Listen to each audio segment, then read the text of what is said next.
This meeting is for 1 hour and 30 minutes. Ali H will be sharing on my alcoholism and depression for 50 minutes.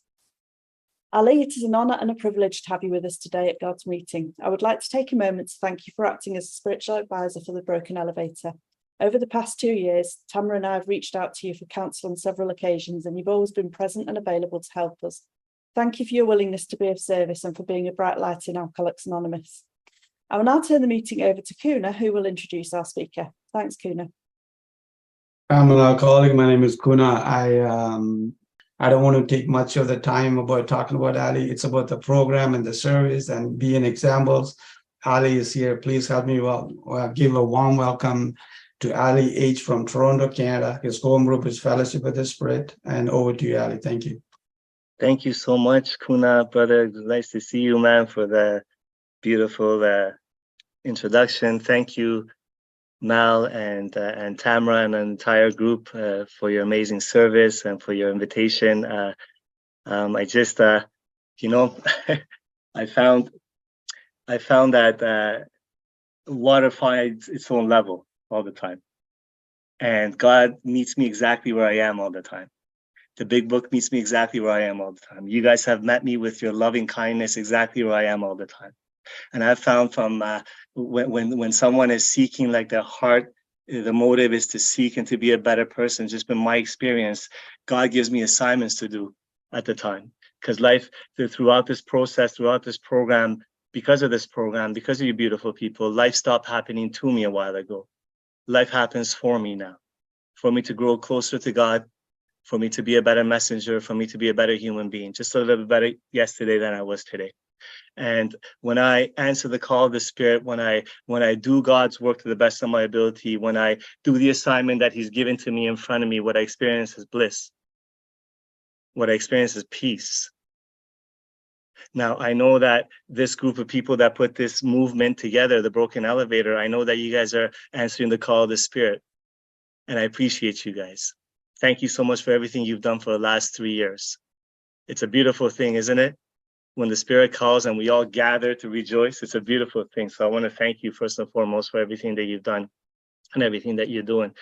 When Tamara asked me, thank you for the re-invite.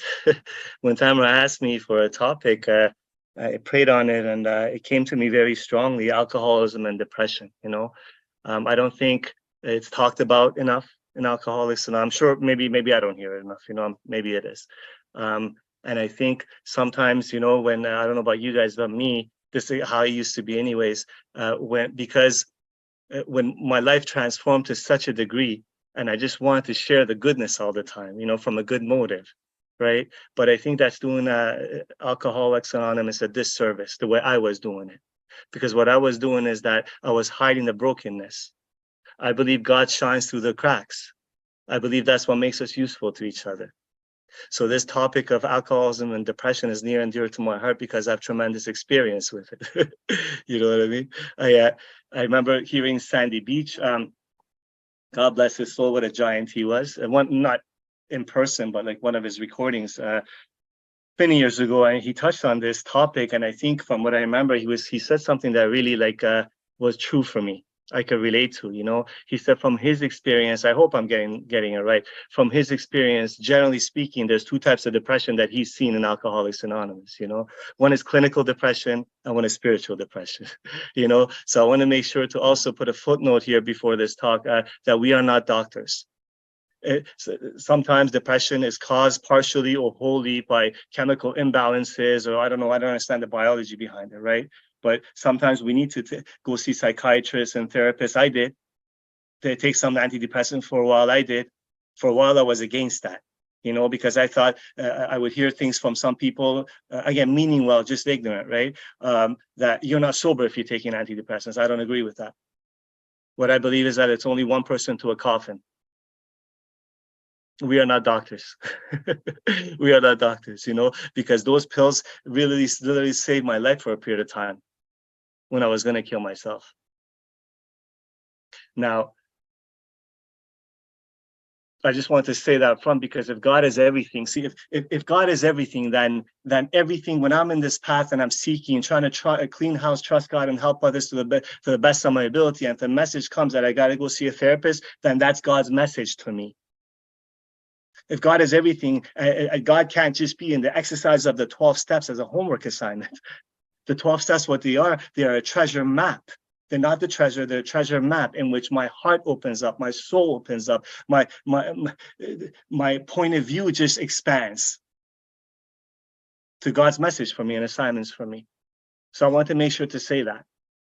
Now, I don't have knowledge, technical knowledge, nor am I a doctor to talk to anybody about the hormonal imbalances of depression. What I'm going to share with you on is what Sandy Beach says, that everybody in Alcoholics Anonymous, to a different degree, suffers from spiritual depression. That's what I'm going to share with you on. Spiritual depression is a sense of separation from source that I suffer from for years. Spiritual depression is an attachment to results. Why isn't she treating me like that? Why don't they acknowledge me? Why can't I make the amount of money that I want to make?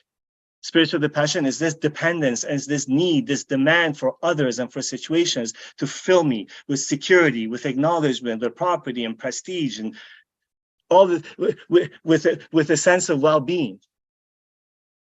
Isn't that crazy? Like, I seek in other broken human beings the holes, the gaps that only God can fill. And I'm wondering why I'm depressed, insensitive, insecure, self-centered. Don't know how to have relationships because everything is about me. Spiritual depression is me playing God. Spiritual depression is me arguing with reality. I want the present moment to be different than what it is. I want you to be different than what you are. Do you know why? One reason and one reason only. So I can be more comfortable in my own skin. Talk about self-centeredness, man. That's what I suffer from. That's what I suffer from. And I was separated from alcohol. Today is my 7-year anniversary. What a beautiful gift that is, that I get to come and share a little bit about my experience of being broken and God doing what God does with a mess like me, you know. But I want to share with you that I was separated from alcohol January the 4th of 2012. I've been in the middle of the circle and triangle. I haven't had a drink. I haven't left you guys deep in this program. But what happened to me was that after I was set on fire for the first few years, this disease of alcoholism started to talk to me, and it started to tell me, it started to lull me into a sleep, into a delusion that this path and this life is about looking good and sounding good. So I stopped sharing myself honestly with you guys. I stopped sharing with you that the embarrassment that I had, how much of a fraud I felt like, when my walk and my talk was starting to diverge from each other. They were just going separate directions. I stopped sharing with you guys that if you would have followed me with a candid camera, you would have said this guy has some transformations, but this guy must be drinking the way I was behaving at home. Running to fridges with my head open and punching pictures on the wall, sponsoring people, praying, meditating, feeling like a fraud. I stopped sharing with you when depression would come for a visit and I couldn't get out of bed. I would tell you that I'm not sharing those things at meetings because, you know why? Because the newcomer needs to know that this program works. What a lie. What a farce that is. The only reason I stopped sharing that with you guys is because I don't want to look bad. And alcoholism, cunning, baffling, and powerful, waits patiently, doesn't come as a drink anymore, comes from the back door, sat on my shoulders on September the 7th of 2016, coming up to 5 years, and told me that I never had a problem with pills. Go take a couple of those pills that your wife has been prescribed. She went to surgery, AFC did, minor surgery, and I took a couple. And the next morning, thank God for good sponsorship and an ounce of humility, I renewed my dry date, you know? I haven't left you guys, but what an experience that was. What a humbling experience that was, to have to call every one of your sponsors and tell them, you know what, I haven't drank, I'm in the program, I took a couple of Percocets last night, I'm going to ask you to find someone else because I don't know what's going to happen to me. You may be in danger. Direction was given, I did it. I didn't want to, I was embarrassed. What a humbling experience that is, that I have to call speaking engagement after speaking engagement, let them know, you know what, this is what's happened. If I can't come and speak for you, because I don't know what's going to happen to me. And then when a couple of them would say, Ali, don't worry about it. It's just a couple of pills. We know who you are. We give a great message. Come and speak for us. The words would come out of my mouth that, thank you for your kindness, but I don't want to die. Because my walk and my talk have been going opposite directions for years in Alcoholics Anonymous. I don't want to die anymore. If I don't close that loophole, if I'm not honest with you guys, if I don't renew this dry day, you know what's going to happen to me? I'm going to go out drinking and dying. I don't want to die anymore. I'm tired of me. I'm tired of this depression. I hear walk and talk have to parallel each other so I don't feel like a fraud. I want to try that for a little while. If you're one of those broken souls, you're one of those kinder spirits that has suffered from depression like I have in recovery and in childhood, I got to tell you, you're in good company. One of our co-founders, Bill Wilson, he suffered from depression greatly. Man, what a cross he carried for all of us. Imagine being one of the co-founders. Everyone puts you on a pedestal over here, feeling like you're like a fraud. People accusing you of not working the steps hard enough. These are all things that I've read, you know? Imagine the burden. See, Bill walked this walk so he can share his experience with me, someone like me, 87 plus years later, so I can have a toolkit, so I can have a way out, so I can have some light. God carries his water in broken pots. I'm a cracked toy. And that brokenness has become my biggest asset because God's light shines through that. Bill Wilson was broken. See, God's light shined through that. In his letter to emotional sobriety, in his letter about emotional sobriety, he talks about depression at length. In the book, Soul of Sponsorship, if you haven't gotten it, beautiful book. Letters between Bill Wilson and Father Ed Dowling, his spiritual advisor. And if you allow me, please, if you indulge me, I just want to read a page and a half from that Soul Sponsorship. The letters that Bill Wilson wrote between him and Dr. Ed Dowling and some of the other alcoholics. I think it'll set the table for the rest of this talk as I try to pour my heart out here, as I try to disrobe in front of you here. So please forgive me. I myself don't like it when people start reading it when we're talking, but please forgive me, okay? Hold on, let me put these glasses on here. It's such a beautiful, beautiful book. If you ever get a chance, oh my goodness. If you're suffering from depression, this is Bill's message to you. In one letter to an AA member, he wrote, I am beginning to see that all my troubles have their root in a habitual and absolute dependence upon my personal prestige, security, and romantic attachment. When these things go wrong, there is depression. Now, this absolute dependence upon people and situations for emotional security, I think, the immense and devastating fallacy that makes us miserable. This craving for such dependencies, this utter dependence upon people and situations can only lead to conflict, both on the surface and at depth. We are making demands on circumstances and people that are bound to fail us. The only safe and sure channel of absolute dependence is upon God himself. Bill came to see that facing his dependency issues meant becoming free from depression. He wrote on April 6, 1953 to Gladys, England. This is the last letter. The central curative idea was that I didn't have to be dependent in any absolute sense upon any particular person, group or of persons or set of circumstances to be a whole person, a going human concern. I realized that the basic defect of my life has been a craving to depend absolutely upon the instinctual rewards of a place in society, material emotional security, also the right romance. Consciously and unconsciously, I had always demanded these things as a condition of happiness. The only absolute that we can depend on is God's love. When I became willing to let go of demands and substitute for them an outgoing love as best I could show it, just as one would in a 12-step case, to that extent, I became liberated, and to that extent that I received the gifts of proper instinctual satisfaction. This is what I have been pondering most of late. And when I realized it and felt the truth of it and became more willing to practice love in this matter, my brief depression came to an abrupt end. The skies cleared for me as never before. Man, this poor guy, writing the 12 and 12, the traditions in the 12 and 12, his secretary writes in this book, he would stop and he would weep uncontrollably, the depression he went through. If that depression can be lifted by God and these steps as a way of life, and depending on God's love rather than other people, and giving love to other people, like St. Francis would have us, not perfectly in a path of progress, man, it could do anything. I think that's what I want to share my story on my experiences on dependency. You know, my experiences of being free of me.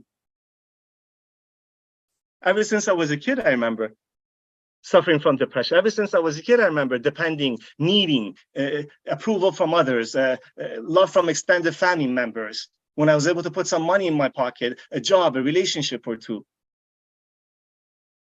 Just need, give me, fill me. I blame my father's addicted beatings. I blame the bombing. I blame the molestation of those two 15-year-old kids at the age of 7. For the way I am, for my drinking, for my alcoholism. I found alcohol at the age of 16, and it filled that God-sized hole to such a degree. It filled that everything started to make sense. It was a panacea to all my ills, Dr. Bob talks about it in one of his stories, you know? And I chased that feeling of love and peace and joy to the gates of insanity and death. This depression followed me from childhood into adulthood, into drinking. Drinking gave it relief for a while, then it made it worse. This disease took me to many suicide attempts. I'm talking about slash wrist suicide attempts.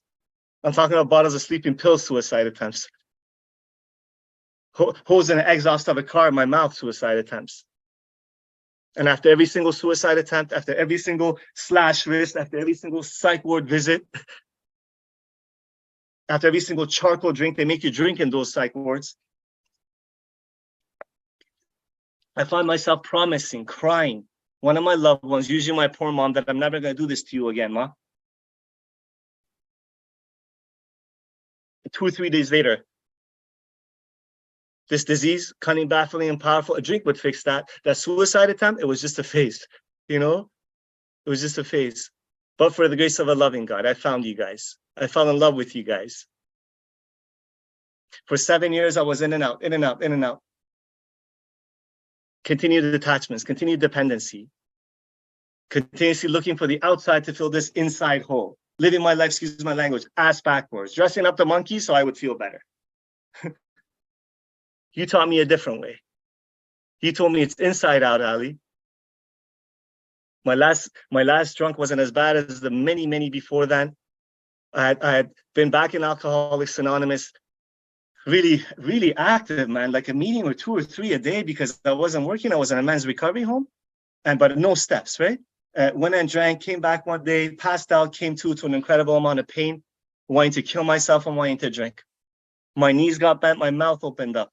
I beg this power. I don't know who you are. I don't even know if you are. God, can you just please help me not be like this anymore, because I'm tired, man. And I watched him shine his light on me, caress me, bring me back to the rooms of Alcoholics Anonymous. From that prayer, the thought of drink was taken away, and I haven't attempted suicide since then. He put a teacher in my path. This teacher opened the big book of Alcoholics Anonymous with me, this beautiful spiritual path that you guys taught me. And we started to go through it line by line, follow the black on the white. And as a result of these steps, I woke up. As a result of these steps, this way of life, I was set on fire. I started to become free. A freedom that was just foreign to me. You know what I mean? Like when you're in complete darkness, and then the light shines and somebody goes and turns on the light, like it's beautiful, because it's incredible, because I started to see colors and people and situations for what they were. I started to see that every situation that I'm complaining about, it's been me. I start to become free, right? But also the light is blinding. I don't know what to do with it. It hurts my eyes.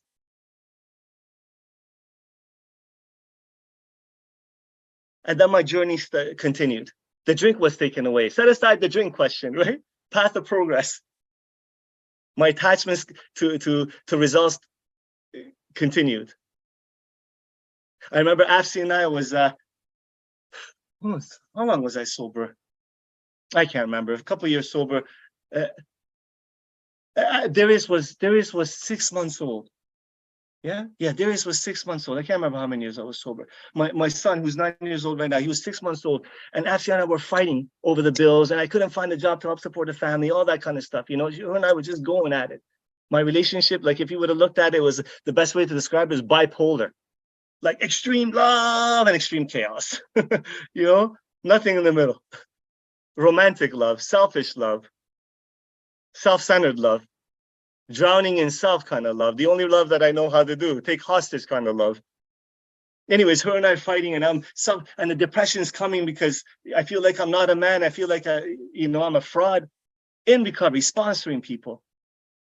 Now, please, I just want you to, if you're new, like extreme, like incredible many periods of happiness and joy along this as well. I'm just trying to highlight the pain and the depression for you. You know, I don't want to give the wrong idea. One time I was so I couldn't get out of bed for about a week or two. You know, it was very difficult. I would just sleep, and then wake up when I had to go to the bathroom. Wake up when I was starving, eat all I could, and just go back to sleep. And Ashley never suffered from depression, right? She didn't know what was going on. She thought I was taking advantage. I didn't want to work, but I did. I just couldn't get out of bed, you know? So she would start yelling and screaming because she didn't know. She was afraid, you know? I remember one time I went down to the basement. I didn't want to be around my son, my 6-year-old son, and I knew I was in trouble when that happened. I knew that the planning stage is going to come. I've tried suicide so many times in the past. I knew the planning is coming. Because if I don't want to be around my son, all of a sudden I got down on my knees and I started to pray, God, can you please help me? I don't know what to do. All of a sudden I get a surge of energy. I get in the car, I start to drive myself to the hospital, to the emergency room. Sponsoring people, prayer and meditating, man. Broken.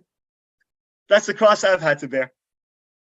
I'm sharing it with you because it's gone, man. The last few years, it has disappeared. I'm sharing with you to show you how God works.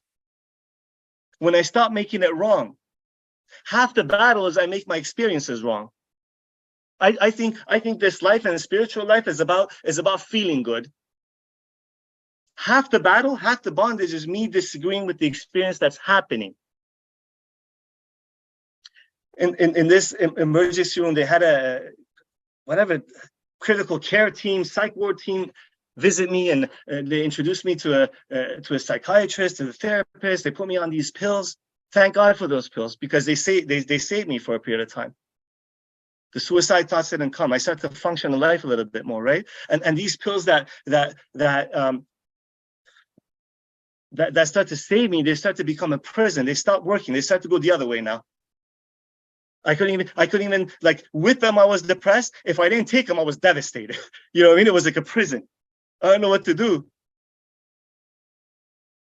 Throughout this whole thing, clean house, trust God, help others. Clean house, trust God, help others. What you're telling me, talking with my sponsor, what a gentle man, loving man he is. Talking with my friend Teresa, what a loving soul she is.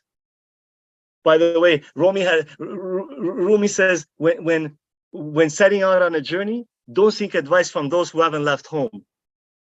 I've had to learn that. Don't share this personal thing with just anybody. They mean well, but if they haven't suffered from depression, they're going to give you advice that's going to hurt you. I'm so grateful for all the teachers around me, because they've been kind with me. You guys tell me that we don't shoot the wounded here, you know? Trust God, clean house, help others. I start to see that, man, God started to send me, so I with the help of my doctor, I started to get off of these pills around the summertime it was, right? And I started to address other areas of life as well, like physical health and nutrition, all that kind of stuff. And I dove deeper into the program. Trust God, clean house, help others. I started to see that God is sending me men that suffer from depression. And I start to see what he is doing with this depression. See, because if I wasn't suffering from the depression, if I wasn't humbled by pain when these men were coming to me, I wouldn't be able to have the compassion that I had for them.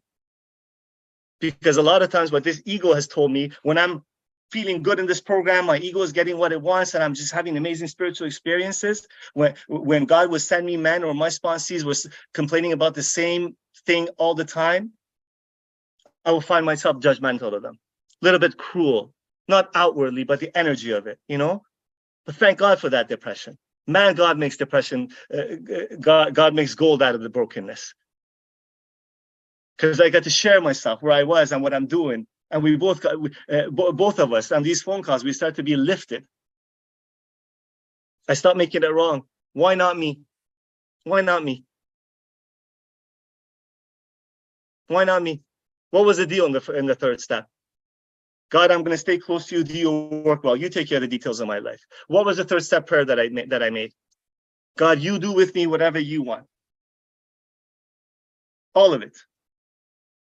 Build with me, do with me what you want. Take away my difficulties, but relieve me of the bondage of self. Take away my difficulties. Why? So I can be I don't know, jump for joy, be a rich businessman. So I can be in a happy marriage all the time. So I can be a circus speaker. No. You build with me, you do with me whatever you want, because I'm going to promise you that I'm going to take you, I'm going to try to help your kids. And as you take away my difficulties, I will bear witness to your love, to your power, to your way of life. Man, this depression served a purpose. Man, it made me a better person. Gold, man. See, the treasures are always found in the ruins. My treasures have always been found in the ruins, in the darkness. Every single time. I think I'm being buried. God shows me that I'm being planted. Every single time. I think I can't take this darkness anymore. Man, I'm dying. This is a coffin. This is a tomb. God shows me, nah, man, this is a darkness of the womb. You're being reborn. Every single time. So many examples of this. So many examples of this. Man, I think what I always like to share, like my experience has been pretty deep for me in these two areas of life where I had tremendous attachments to, which is one is romantic relationships and one is finances. My wife, my attachment to my wife, my need for her to fill me like only God can. Ever since I was a teenager, I was never Don Juan. I always thought I was ugly on the outside and inside, and I probably was, you know? I always had short-term relationships. Everyone always left me, rightfully so. I would take emotional hostages. Ashley and I got together pretty early on in my recovery. I already told you a little bit about how the marriage was going at times, right? Early recovery, bipolar. It got to a point where a few years ago, I was sure that she's a problem. She's cruel. She doesn't treat me right. She's money hungry. She's shallow. She takes advantage. I left home. We got separated. We almost got divorced. I went and rented a room in a house close to our house. Continue to clean house, trust God, help others, doing the best that I can. And I found myself in that room towards the end of that year, in the same place, spiritually speaking, as I was when I first got separated from alcohol many years earlier. Crying. The thought came, why don't you kill yourself? And then the next thought came, why don't you take a drink? Sober now. And a prayer came out of me. God, whoever you are. No, this prayer was different. Sorry. It was, God, I know who you are. I have ample evidence of you in my life now. Can you just please help me not be like this anymore? Because I don't know what to do. I'm destroying my life sober. You know? All of a sudden, the thought came to call somebody, another spiritual teacher. And I called this person. And he walked me through a set of steps. He was kind with me, just like my friend Teresa was, just like my sponsor Butch was throughout this whole time. And I woke up. I finally got detached from being married. One of my sources of depression is an attachment to this romantic relationships for someone else to fill me. How unrealistic, how unfair to put that on somebody. I got detached from being married. Well, I don't mean I didn't want to be married anymore. I mean, like, I didn't need it like I need oxygen, you know? And I saw that everything that I'm accusing Ashley of, I'm doing myself. I've been doing. I've been cruel. I've been hurtful. I've been taking advantage. Everything. I want her to coddle me for the depression that I feel, but I don't want her to give the dignity and the respect to allow her space to heal from the anxiety that she feels. Because I don't know what love is. To me, understanding of love is verbal and feeling. I woke up that that's not the case. Love is an action. With the help of my sponsor, we start to practice principles in a marriage that wasn't working, you know? For about 8 months or so. I just wanted to love on her. I just wanted to be a good dad and co-parent. And then COVID hit a few years ago. So for 8 months, we're good, separated. COVID hit, and at the beginning, we thought we're all going to die, right? So she said, Ali, why don't you come back home? Because we may, you know, who knows how long we're going to live. I came back home, we fell in love. A deep love, a spiritual love that's not dependent on the other person, that doesn't put unreasonable expectations on the other person for the most part, on most days. A spiritual love. That means God has to be in the middle of this thing. That means God has got to be everything, or else we're nothing. And this marriage is nothing. And I usually make it nothing. I got detached from being married. I started to really get present to that my role in this life, in this marriage, is not to get, is to give. See to it that your relationship with him is right. I have to continue to cultivate and deepen a relationship with this loving God, because every relationship that's worth anything in my life comes out of that relationship. My relationship with God informs every other relationship that I have. I can't do it the other way around. What does the big book say? We don't have the dubious luxury of normal men, like the Grouch and the Brainstorm. Well, having normal romantic relationships is a dubious luxury of normal people. I can't do that. I'm way too self-centered, man. I need God in the middle of this thing. Both Asya and I woke up to that. The other big area of life that I always share on when I get a chance was the cause of my depression is finances. This disease got me fast. It got me early. I wasn't a big-time gangster. That wasn't me. And I wasn't a big businessman that lost everything to alcohol and got it back in AA. I had nothing right from the get-go. I was a loser right from the get-go, a leech on society. It got me fast. It got me early. I never got a chance to build anything, you know?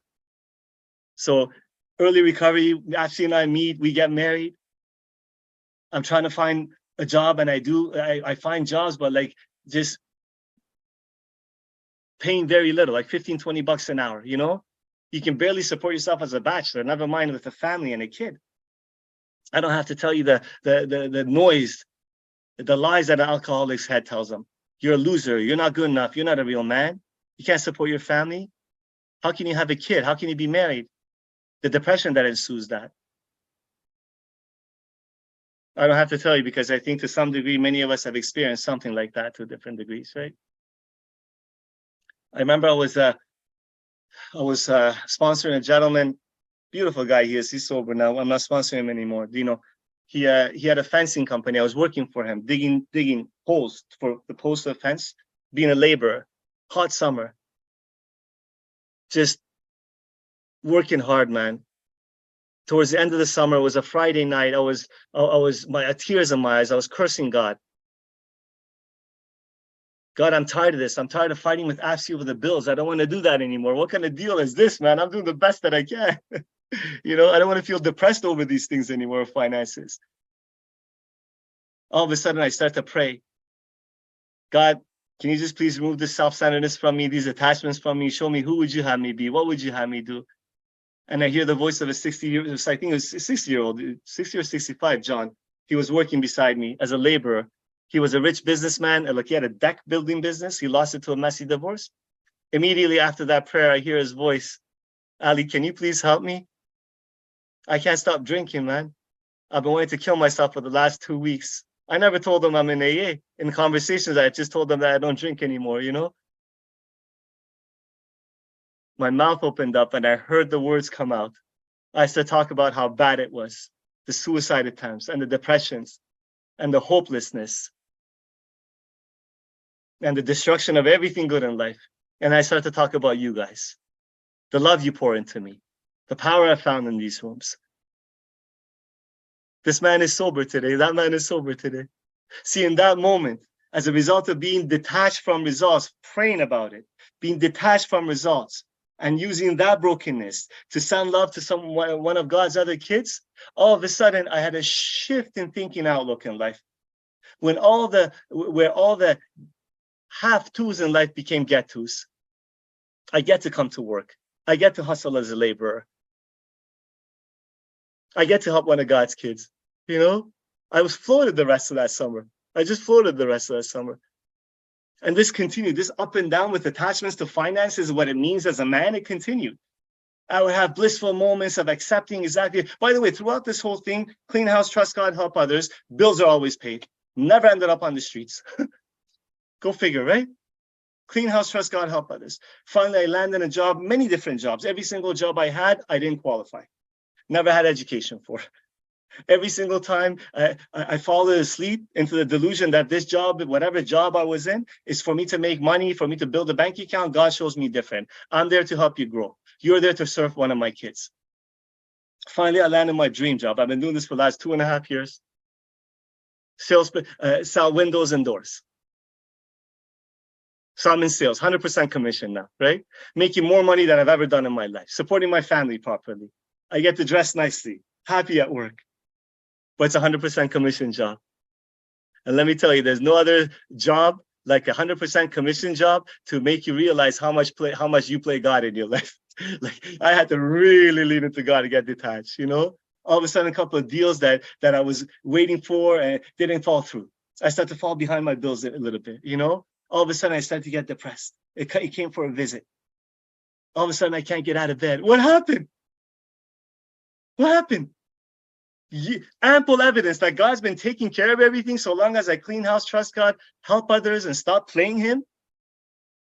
Yet something goes wrong in my life, I'm depressed. I start to play God again. I start to pray before every appointment. I go to people's homes to take measurements to talk about windows and doors. Every appointment, I will park about 30 seconds away in the car. I stop the car. I just start to pray. God, can you just please remove any attachments I have to results here from making money, from making a sale? Can you show me what my assignment is? Whatever it is, I don't know what it is. Can you just help me? Help me be better? All of a sudden, I'm having conversations about people's heart attacks and their alcoholic children, my fears, my past, And bills are always paid. Beautiful thing, eh? So during this time when none of the sales were going through and I was just starting to feel afraid, right? It was Sunday morning. This lady could only meet me Sunday morning, I remember, 8 in the morning.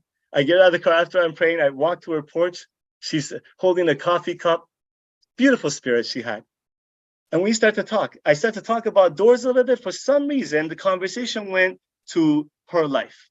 She started to tell me that she's a spiritual teacher. She's been teaching yoga and spirituality at a community center for 20 years. And she started to tell me how much she's involved in non-for-profit organization for people with mental health and stuff like that. So I've learned to pray. See, God is everything or else he is nothing.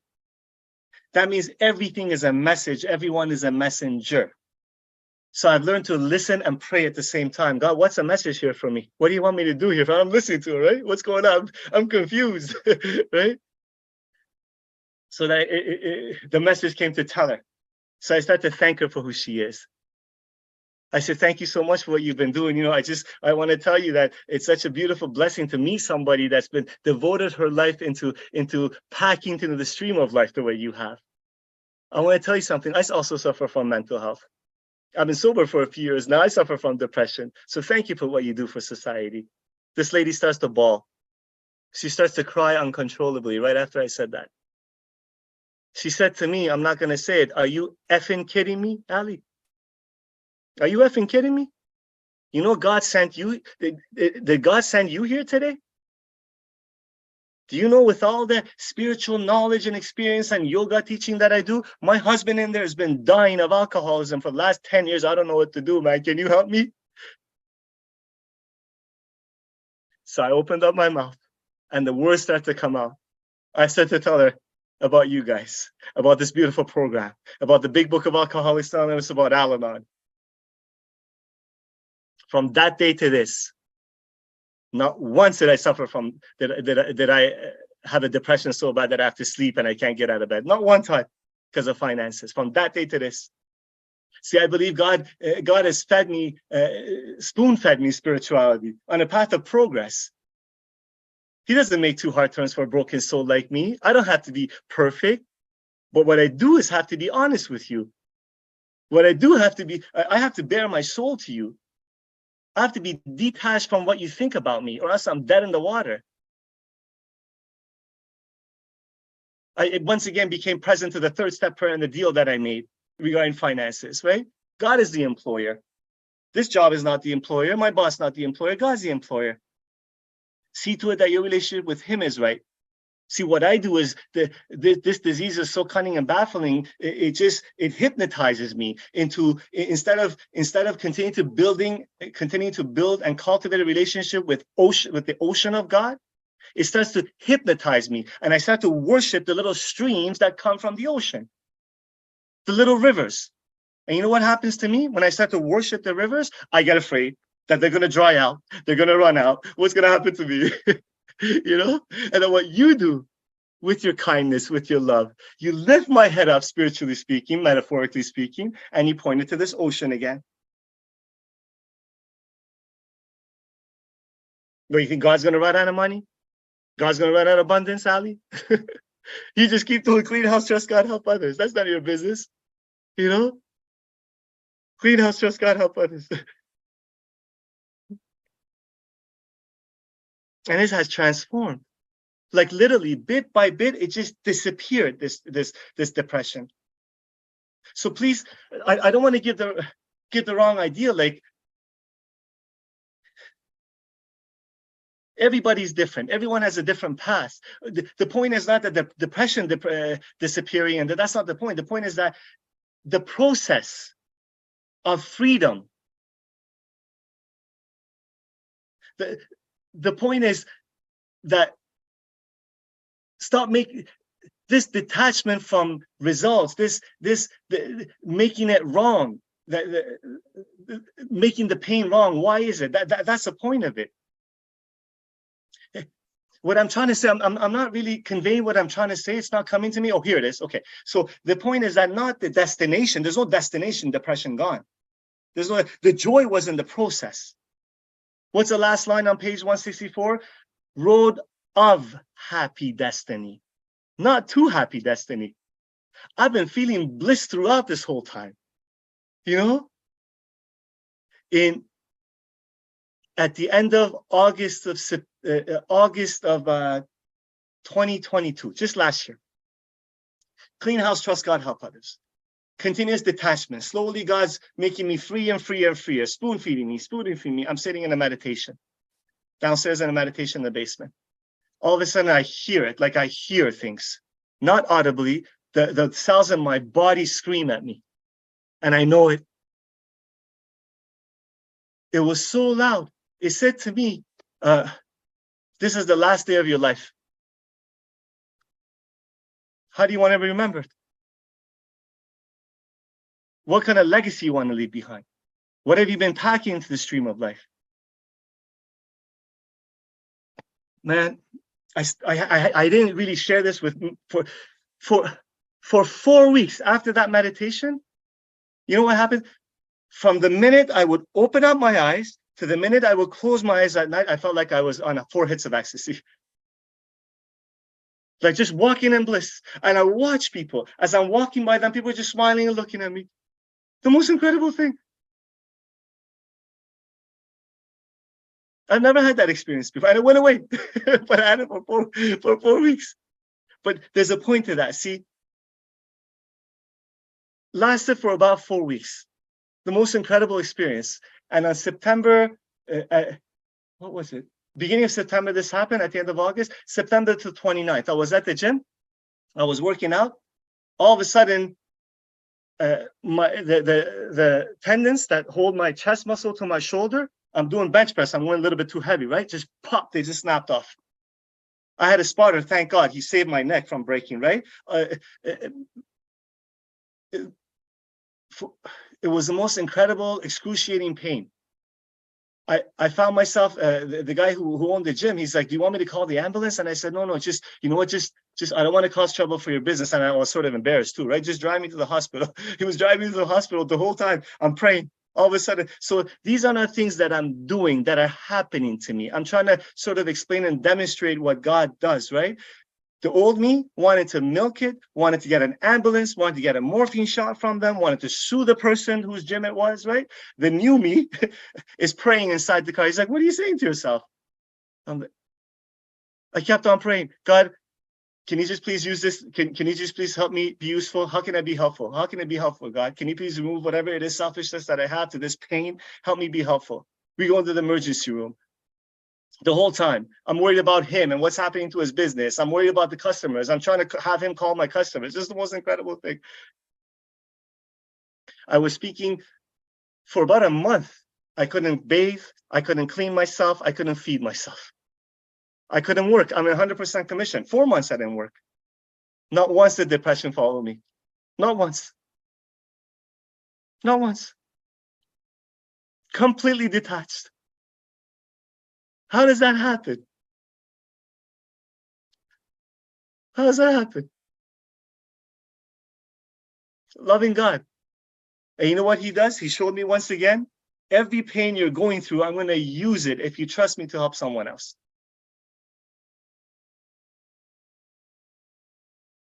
So this happened. This is the last thing I'm going to tell you. I'm going to end it here. I feel like it's going too long. This happened on a Thursday, I think it was. I'm speaking at a conference that I have to drive to on a Saturday, right? So on a Thursday it happened, or on a Friday it happened, sorry. I come home from the hospital and realize, oh my God, I'm speaking tomorrow. I called the lady and I canceled it. She understood, right? So the next morning, and I'm in pain. I'm talking about like when I would take the pain medication they gave me, my pain would be at a 4 or 5. When I didn't take it, it was like a 10 or 11, right? So the next morning, I wake up, Afsi and I go sit. She takes my hand. We go in the room to sit for some prayer meditation. And we come out of the meditation and she opens her eyes. She said, how is the pain? There was no pain. I was like, I don't know, there's no pain, baby. So you know what you have to do? I think you got to go to that conference. Well, what do you mean? Well, you got to serve. You know how it is. So I called this lady. I'm like, listen, this is what's happening. Did you find a replacement? She's like, no, can you make it? Yeah, for sure. So I called around and Kuna, what a beautiful man he is. He moved stuff around and he drove me for 3 hours. We went to this conference. Let me tell you, this conference was the most incredible experience that I've had of any conference that I've attended. Not because anything that came out of this mouth, because I watched Kuna. I watched him cut my meal for me and feed it to me. And everyone saw that.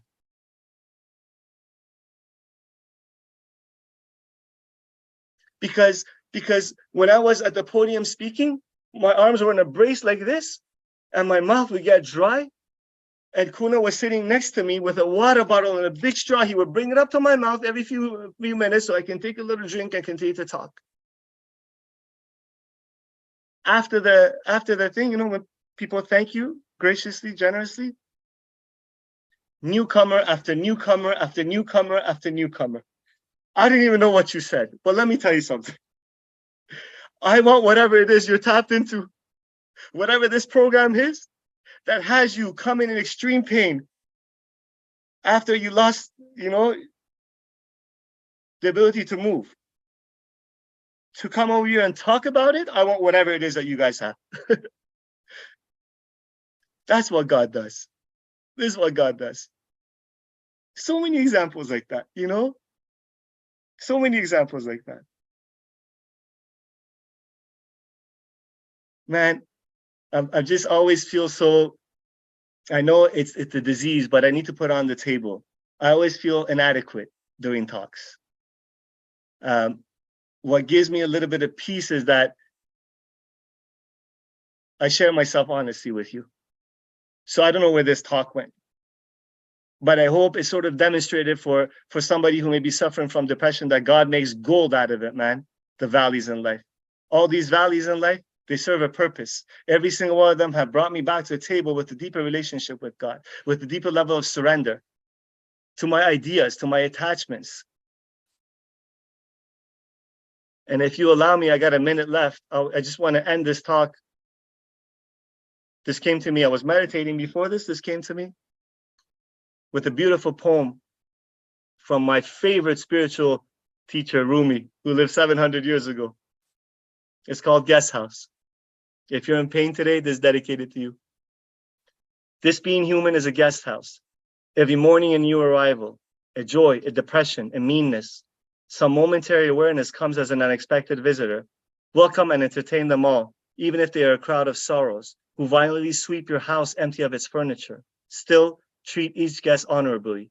He may be clearing you out for some new delight. The dark thought, the shame, the malice, meet them at the door laughing and invite them in. Be grateful for whatever comes, because each has been sent as a God from beyond, as a guide from beyond. God bless you. Thank you so much. I appreciate you.